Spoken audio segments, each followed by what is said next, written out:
Hello guys and welcome back into a new brand video. In today's tutorial, I'm going to show you how to fix outdated WooCommerce templates. So make sure to watch the video to the end and follow these simple steps. So first, we need to make sure that our templates that are really outdated and you can simply go to your WooCommerce status page or status option, and from there you can see all the status of your store.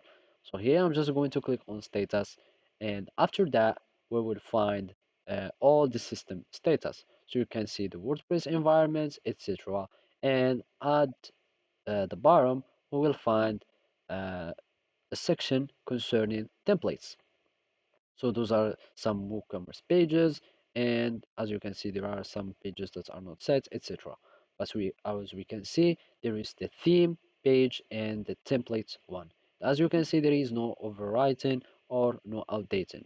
And here there is this WooCommerce guide on how to update your outdated WooCommerce templates.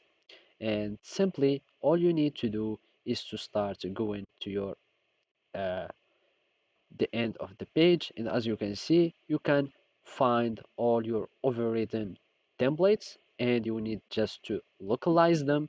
And after that, make sure that you have a backup. You can save a backup to your outdated templates, and after that you will need just to copy the default templates from this place, from your FTP server or from your file manager, and then you will need just to paste it in your theme folder found in this path, which is WP content themes, and this uh, path or the name of your theme.